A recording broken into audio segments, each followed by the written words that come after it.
four agreements does for me is it helps to regulate my EQ, my emotional intelligence. So I can allow this to spin my day out of control and I'm cursing and I'm pissed off at everyone, or I could say, hey, you know what? Today it's beyond me. The technology is kicking my butt. All right, here we are. We got to work around. We're going. Let's go. So Yep. I'm good. How are you doing? I'm doing fine. And it's not this that's spinning me out of control. It's everything else on the planet. So I need to start off by saying that my life is about to get real interesting. And for the next 3 months, my time is going to be negligible. So those of you who saw the actual thumbnail for the YouTube video that we aren't currently using, you saw that I misspelled the word love because I hit E and W at the same time and didn't check it and didn't go back. This is what my life is about right now. This is very much what is happening because so much of what is done at Resilient Ecosystems revolves around my time and my ability to do things because we are self funded. And therefore, we don't have lots of money. We don't want to spend our time chasing money. If we spend our time chasing money, we aren't able to work with you. Now, so we made a choice, and this is the choice. And sometimes we come up short with manpower and technology power and everything else, but we will work around it and we will continue to move forward because we always do. But over the next several weeks, tipping points and puzzle pieces is going to be a lot of Marwan, sometimes me, and a lot of it's going to be pre-recorded. And we apologize for this because we know you like to message in and we like to enjoy your conversation, but for the next possibly 3 months, I'm going to be unavailable much of the time as we're trying to get a lot of things off the ground.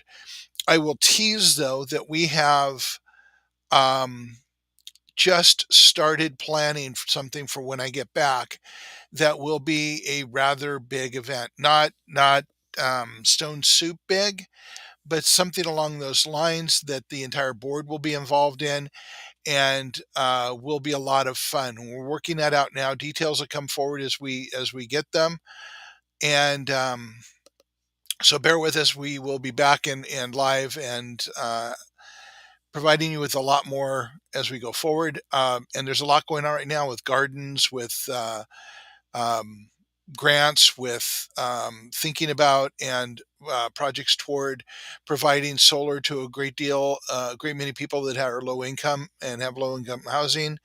We are looking at water and the issues around water. We are looking at making Kitsap more human. And a lot of things are going on around that. So if you bear with us for this next 90 days, we are going to come back stronger than we were before. Not that we're stepping back at all, just me. I am going to be unavailable for a little while. And I think Marwan just dropped off the call, so he will be back in a moment, I'm sure. And so let's talk a little bit about what today is. Let me in. Hold on. I have to let Marwan in. Oh, he's back. And here he is. Thank you. Thank you. All Okay. right. Bam, bam, bam. Okay. So we are working on doing some big things, but this program, as we're counting on the time, is about love is the answer. And it's, yeah, I'd almost want to make the word of the week serendipity because it Hey, has that's been my a word. lot, huh? That's my word. I love that word. Well, yeah, I do. It's a love hate relationship with me because sometimes people use it wrong, like many other words. But this week, I chose about 2 weeks ago that love is the answer is going to be today's topic, and maybe not in the way you think it's going to be. Okay. But since then, I've had no less than three people send me messages basically about the same thing, saying that people are stronger together. Now, hold on a second. I'm going to read one that came in the other day that kind of blew my mind. Actually, I'm going, and I sent back a message to my friend and going, funny thing is, I'm doing a podcast on this very subject on Wednesday. And so we were like, okay, there we go. Let's see what she actually said. Is that serendipity? No, about the subject of today's broadcast. Yeah. And she said, because despite all our unique differences, love is what we all share. Love is the great unifier. are one universal truth. No matter who we are, where we have come from, what we believe, we are this. We know this one thing, that love is what we are doing right. And I'm like going, huh? Isn't that interesting? And the timing is the timing. But I've had two other messages like that: is that love is our great connector. So let's talk about love today. What do you think, Marwan? Okay. I like I said, I'm regulating my EQ. So, I was just going from not being angry and riding the wave, but we can get into some love. Let's go. Okay, so first thing I want to talk about, and here's the very resilient ecosystems, workshop oriented, human oriented thing. Go ahead. What we think about love, what we believe love is, Hmm. may not in fact be what love is. Well, there's lots of different types of love. Absolutely. But we are Yeah, sold, and I'm using that word very carefully, we are sold the idea that love is this all encompassing thing that will make everything better no matter what. And we are taught to believe that this is true. And we spend a lot of time looking for that one romantic love in our life. And my experience is that's not true at all. And that if you think that love will overcome, you forgot the part that there's a lot of work involved too. love is a house, and you got the key. Yep. And there's all these wonderful songs. One of my favorites by the Who, or Pete Townsend actually. Let my love into your heart, and everything will be fine. Yeah, but love is like education. It's a starting point. It's a good place to start, but there's a lot of things to grow. And here's the punchline: if you do the work, the love gets stronger and stronger. But love isn't a dozen roses. Love is working with somebody every day and caring for them. Love is what you feel for your child when you want the best for them. So, what type of love are we talking about right now? Well, we're talking about right now, we're talking about the love that we are sold by our culture versus the love that we feel for each other. Romantic love, community love. Romantic love is what we are sold most of. I mean, for God's sakes, let's just say Valentine's Day, or what we say around our household, Mhm. VD. Um, BD. Wow. you know, I didn't do I a double take on that one. I have to say that I watch Valentine's Day come and go, and I watch people go nuts trying to meet meet expectations that can't be met, and spend lots of money to prove their undying love for somebody who may or may not even care about them, because that's the reality of our life.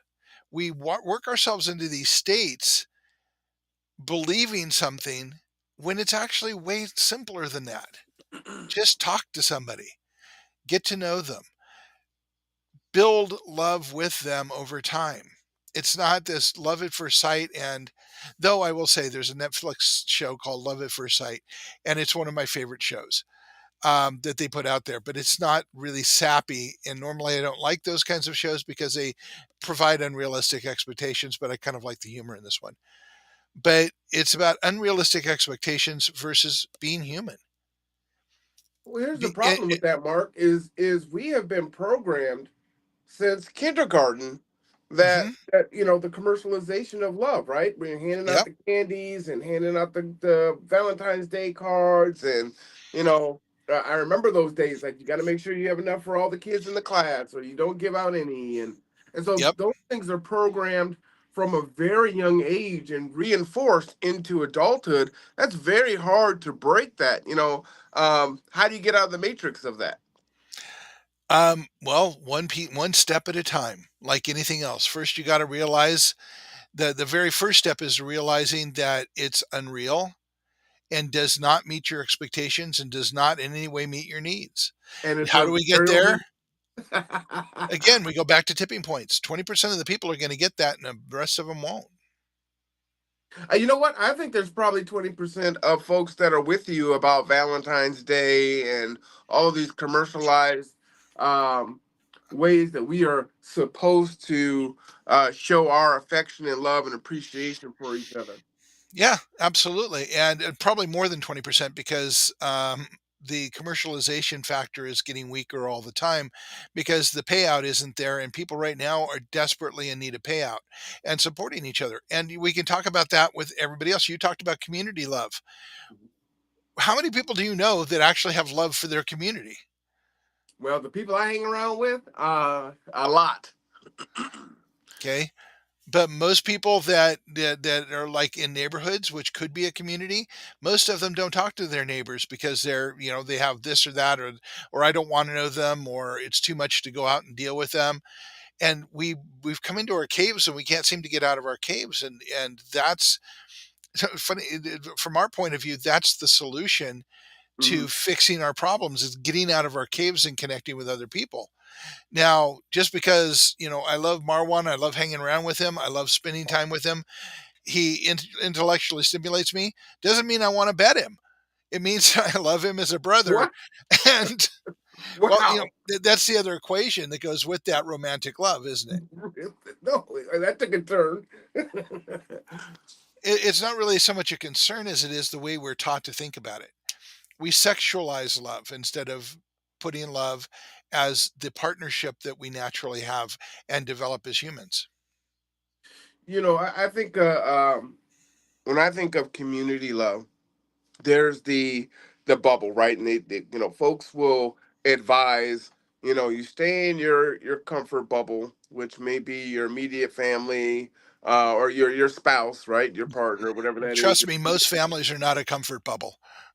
I'm saying, I'm Yeah, just going extrapolating out, right? yeah, Wherever that is for you. For some people, they're going to bypass that. It may be coworkers, or it may be their church group, or it may be their bowling league, or whatever it is. For me, community love can be that, but I think true community love is getting into communities that you wouldn't normally participate in, right? Which is why when people, I think, do analysis of my life and who I surround myself with, it is a kaleidoscope of all, right? mhm, I don't just hang out with um heterosexual black males, right? But I do hang out with them. But I also hang out with a variety of different groups of people. And to me, that's community love, right? It's getting outside of what might make you comfortable or what you're used to, what you're domesticated for, and expanding yourself because that's where we're truly going to make the change and build and work yep, together, right? yep. And you'll find, I will bet that you will find, because I have found it, I'm pretty sure Marwan's found it, that when you get out of your comfort zone, you find you have much more in common with people than you thought you did. Yeah. Yeah. And that you find people that resonate with you in ways you never thought that they would. And that is how we are going to get out of this mess we're in. Is sitting down and building those kinds of relationships, getting to a safe place together where you can have real solid conversations and things that might be challenging, and find ways that you have commonalities on this and then work on those commonalities. See, What's powerful too, Mark, is that breaks down, stereotypes and biases and prejudices, pre preconceived notions about individuals or groups, Mhm, right? Because you do find out you do have a lot in common, and those third rail issues, don't have to necessarily be deal breakers. I know there are exactly. some things like probably not gonna be a friend with a Klansman, right? For low hanging fruit. However, for most people, I'm gonna find multiple connection points, and I just have to be intentional on finding those points. Absolutely. I said this before, and I've never said this man's name on the program, I don't believe, but I'm going to say it now. Um, Back in 2016, when there was the horrifying reactions on both sides to the President Donald Trump, I made it my point to go talk to people who voted for him and to ask them why they voted for him. And surprise, surprise, I understood their reasons. I didn't necessarily agree with them, but I understood the drivers behind them. And predominantly out of the people that I talked to, and there was quite a few, the same thing occurred. We are tired of the status quo. We are tired of the same old thing. It is not benefiting us. We are not doing as well as we did before. And we saw Hillary Clinton as the same old thing. And so we voted against the status quo. And I understood that because I had the same feelings. I just understood the situation and the problem a little more in depth or maybe differently. I would say And differently, not in depth. yeah, well, I've done a lot of research around these things, but I saw it But differently. that's your point of view, right? You're Yeah, more of a socialist and a progressive, yeah, where but it wasn't even that. It was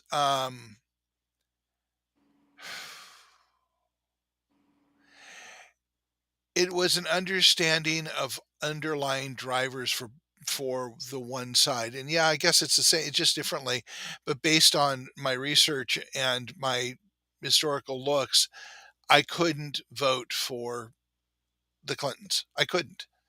mm, Um, but I also couldn't vote for Donald Trump. So I wrote in an alternative name. And I did that because I couldn't, in good faith, vote for either evil. And, a lot of people going, he's not evil. And I said, well, history will prove the point, but was not good for the country. Except that I think that the fact that he existed and he was president for 4 years actually was quite good for the country because I think it changed a whole lot of people's minds about stuff. And I think it got drivers moving that couldn't have been started moving any other way. So those are all fine. But my point here is the people I talked to, I understood their point of view.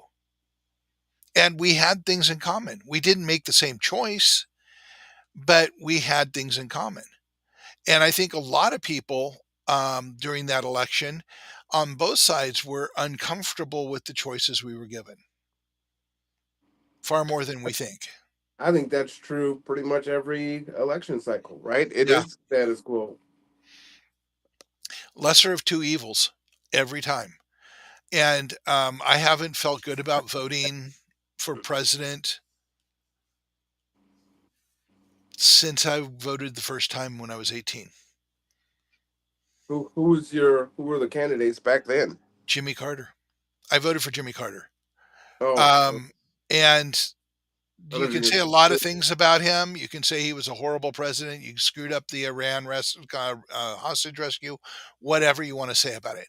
But history has proven that he was a good man and he did his very best. And I feel good to this day about him and about voting for him for president. he's still alive, right? He's like 99. Yeah, yeah. And Impressive. last I heard, he's still building houses for Habitat for Humanity. Um, but yeah, he was an honorable man who did the very best he could, and that's the most that can be asked for any of us. And if we start looking at who we choose and what we choose, doing the best, as you said earlier, is the best we can do. Mhm. And we have to stop holding people to unrealistic expectations in love, in life, in choices, and sit down and talk to them and find out why they're making the choices they're making without judgment. Because you'll find out they're making the choices based on a lot of the same ways you make choices. They're just making different choices. And the commonality can be built on every single time. And the love that's inherent in that, the human love that we can develop for each other in brotherhood and in within our humanity is the most powerful love there is. That's And pretty it awesome. allows us to move forward together.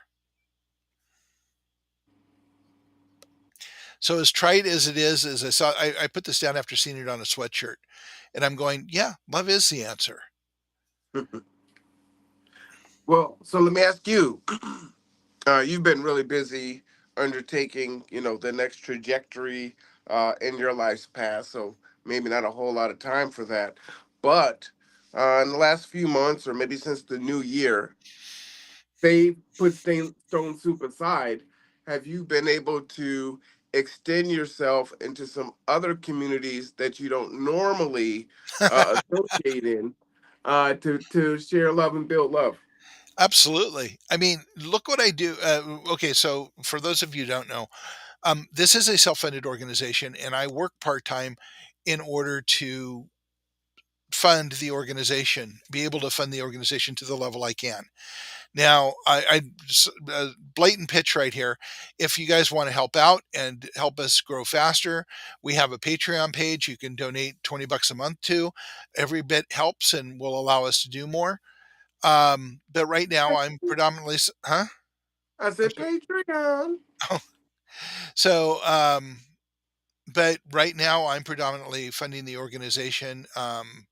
And some of the board members are as well. So we're being able to move forward. But what I do is, until recently, I've been riding the bus doing surveys for Kitsap Transit. And I have been talking to people all over Kitsap County for the last 7 months and connecting with people, engaging in conversations. We are at Cups every Sunday morning at 10 in the morning.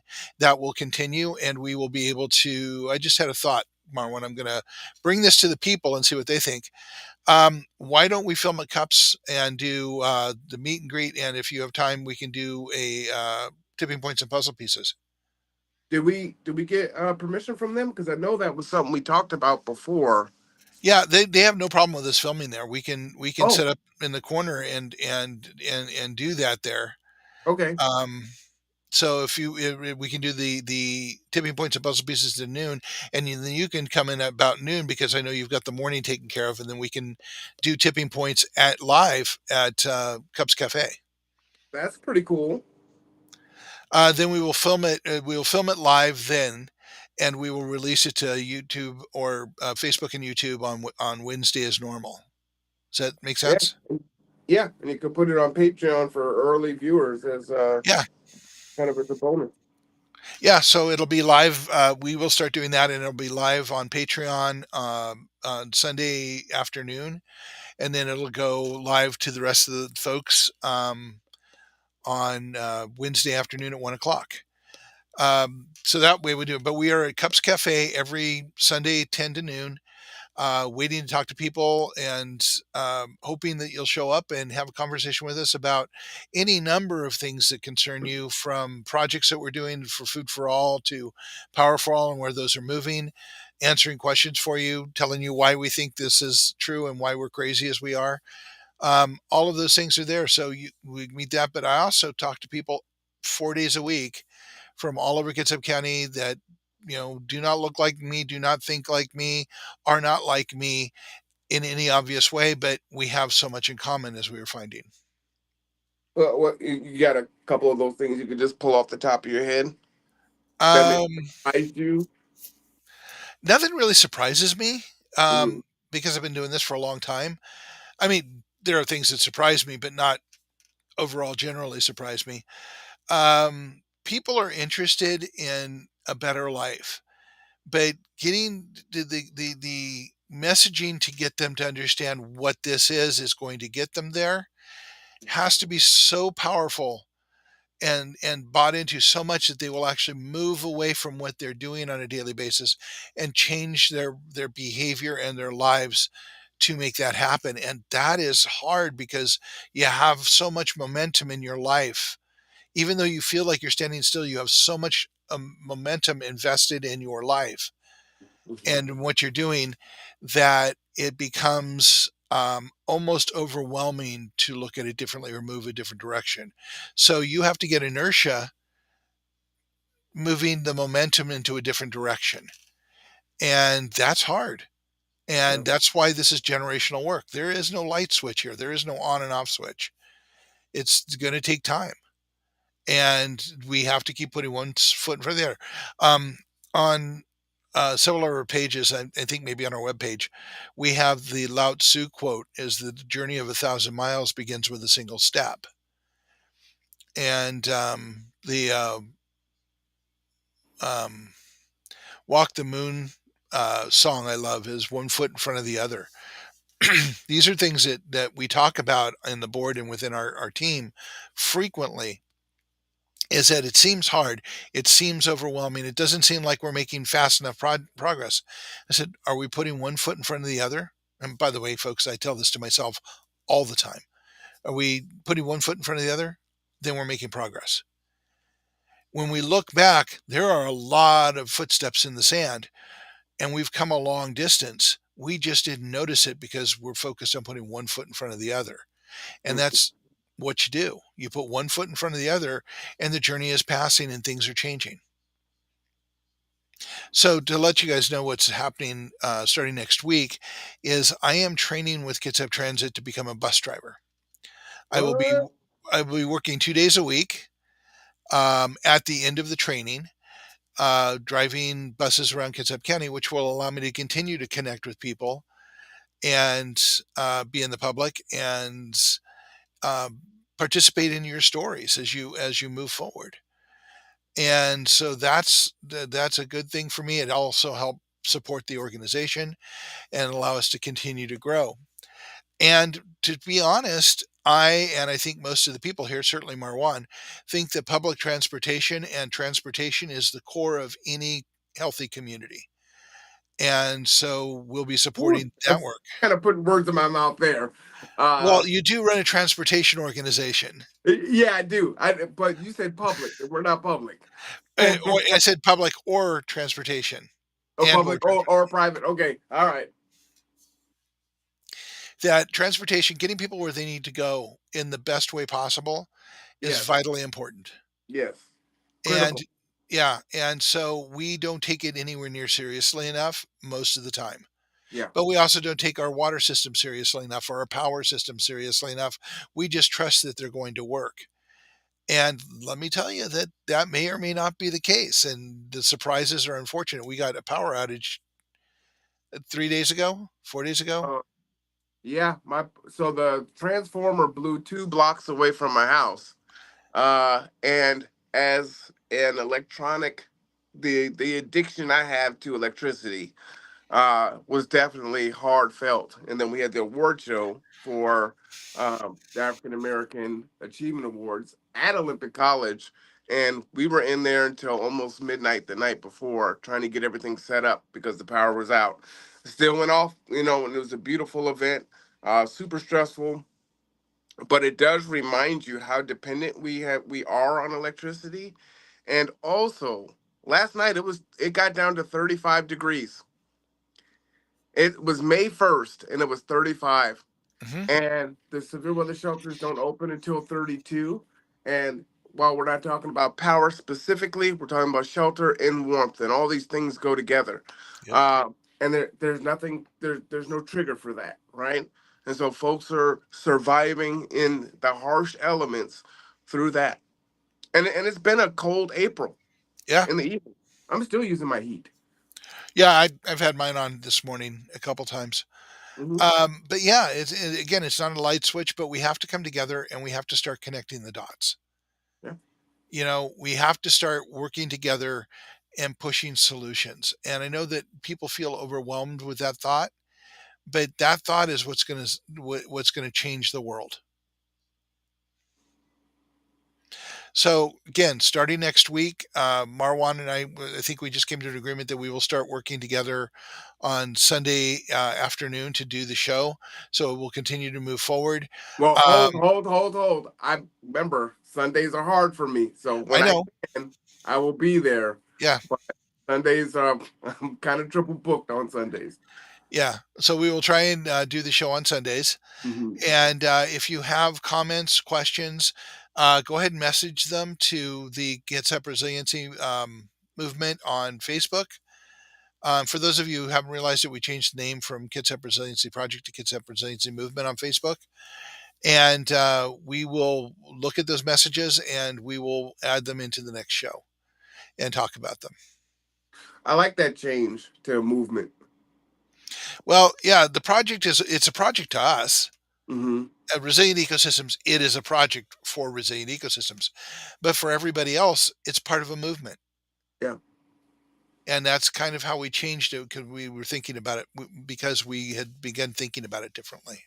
Yeah, and project sounds like it's finite, right? Like there's going to come an end to the project, but a movement of building love and building community and all the things that we talk about, that's an ongoing endeavor, right? It's like Absolutely. learning. That's not something that ends. No, it isn't. It's something that it's the human journey. Hmm. The movement we're talking about is a human journey. It's not some political movement where we want you to give up your gas powered car for an electric car with all of the problematic issues that go along with that. Right. It's not a political solution, it's a human solution. And human solutions take time. All solutions take time, but we have come to the belief that we can just have somebody vote for something and it will make something different. And I challenge any, or I invite, actually, I'm not going to challenge you, I'm going to invite you to look at history and see if that has been ever true. Well, and there's something really powerful if you take the politics out of it, right? And you're watching these college kids protesting on all these college campuses and universities. That is a testament to it. Doesn't matter what the issue is in the context that I'm speaking about it. It's Hmm. folks coming together for something that they feel is important that starts locally and then it spreads throughout other cities, other states. It's Hmm. getting nationwide coverage. And those are things that we can do for water for all, power for all, housing for all, healthcare for all. And so it can be done. The blueprint is already there. And the very movement toward that, the answers to those together, solves a lot of the other problems as well, as Marwan pointed out earlier. Relationship solves racism. I don't have the story. Maybe Marwan has it close, but there was a story I've seen multiple times now. Again, I haven't gone back to the source to look at it, but the things I have looked at seem to play true. Is there was a black man who ended up befriending one of the grand whatevers in the Ku Klux Klan, and over decades affected a change in their attitude. Do you know that story, Marwan? I don't know that story. Yeah, I've seen it several times pop up, and again, because it's on social media, I feel the need to go actually look at it and understand it before I preach it. But the idea is sound that relationship over time can build a change in attitude or thought. Yeah, holistically and without detail, I'll I won't go into detail on that, but just the idea of that particular story Which is all I'm talking about. has a lot of problems with, um yeah, I'm not gonna go there. I'll just let it stand as it is. It's Yeah, really I mean, I don't know if it's true or not. The idea is really a beautiful idea, but the idea that people building relationships can change minds, that's absolutely true. yes, that is, but the requirement for someone who is being hated to have to go and Is befriend the person immense. being hated, right? Yeah. I'm saying like I would need context around that, because Yeah. I wouldn't advise for people to go and say, you know what, let me go and befriend the person that hates my guts and wants me dead and has raped and killed me historically, and Yeah. and No, no, no. over time they'll get to know I me and find absolutely, out we've got things in common, yeah, I absolutely agree with you. And it's not even so much the in common, it's the power of relationship Yeah, yeah, that's what I'm saying in general. But I in think that general. And very that much, needs to we be are very stated because much in that sounds general on this. crazy. But I will go back and look that up and get you a copy of it so you can take a look at it. As I will tell you, I do not have time to go research it at the moment, but I will happily hand it to Mhm. you to research. Yeah, that's in general. Um, but I can't see. I think that's just a bad example. I think there's some other examples where people I are. it was just one I was familiar with that I was Yeah. and good or bad example. It was an example that I found powerful and compelling. But as I Mhm. said, I have not looked at the source material. I have no idea if the story is real. It's from social media. So I've already given a whole bunch of disclaimers on it. No, no, and it's cool. And this is what I want to add to this is where when you're having conversations and you're learning and experiencing together, Hmm. that's where I have to exercise intellectual honesty, right? Where I know what you mean and not what it may seem like in that, right? Yeah. And so I have to grant you that, and I can do that because I have built relationship with you, right? Yes.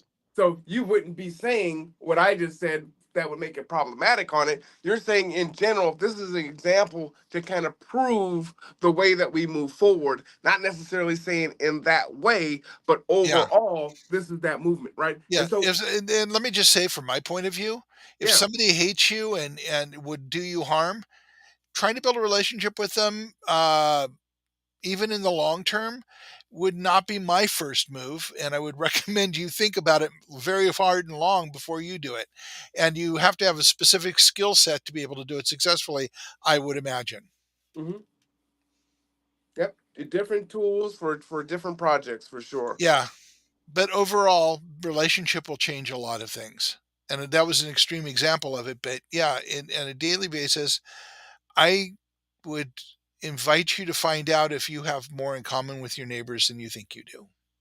And I don't want to move past this too quickly because I think this is an important point that has bubbled to the surface here is that intellectual honesty, right?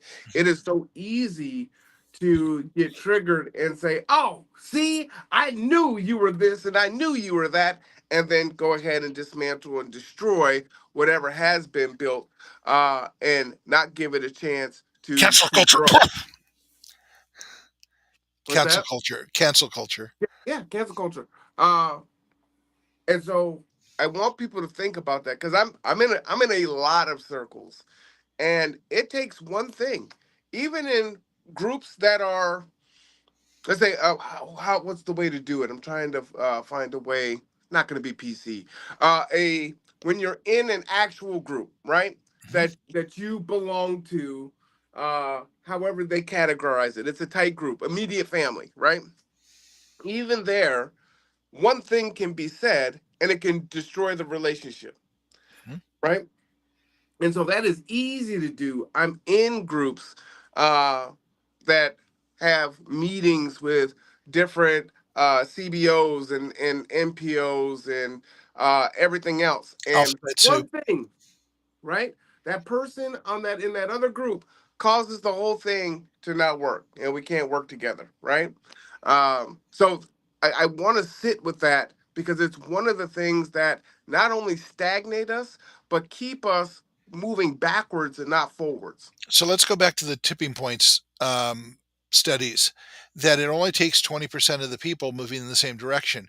If you're in a group and one person can't engage and can't move forward or will block the movement in the group through whatever means it is, um, keep in touch, but move on. I'm giving you the horn for that.